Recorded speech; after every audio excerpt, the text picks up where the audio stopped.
జరిగినట్టయితే క్లియర్గా తెలుస్తుంది. శ్రీనాథ్ అలానే హార్దిక్ పాండ్యా, ఎందుకంటే హార్దిక్ పాండ్యా టాస్ వేసినప్పుడు కూడా వెనకాలకి వెళ్ళి వేయడం చూసాం. ముందు అంత ప్లేస్ ఉన్నప్పుడు వెనకాలకి వేయాల్సిన అవసరం ఏంటో నాకు అర్థం కాలేదు.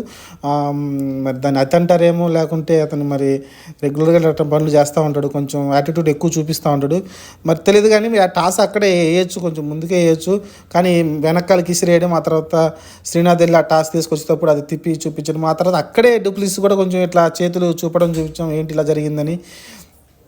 అప్పుడు దాని గురించి ఎవరు పట్టించుకోలేదు. నిన్న ఏదైతే ఎస్ఆర్హెచ్ మ్యాచ్ జరిగిందో ఆ ఎస్ఆర్హెచ్ మ్యాచ్ అప్పుడు టాస్ అప్పుడు డూప్లిసిస్ కమిన్స్తో చెప్పడం చూసాం, ఇలా మ్యాచ్లు జరిగింది, ఇలా జరిగింది, టాస్ వెనక్కి వేసాడు, ఆ తర్వాత శ్రీనాథ్ వెళ్ళి టాస్ని ఇలా తీసుకొని ఇలా పక్కకు తిప్పి చూపించాడు అని అయితే చెప్పడం చూసాం. క్లియర్గా ఎక్స్ప్లెయిన్ చేయడం చూసాం. మనమైతే మనకు వాయిస్ వినపడలేదు కానీ క్లియర్గా అయితే ఎక్స్ప్లెయిన్ చేశాడు. కమిన్స్ కూడా ఆశ్చర్యంగా చూడడం చూసాం మనమైతే. మరి దీనిపైన క్లారిటీ ఇవ్వాల్సిన అవసరం అయితే ఉంది. ఎందుకంటే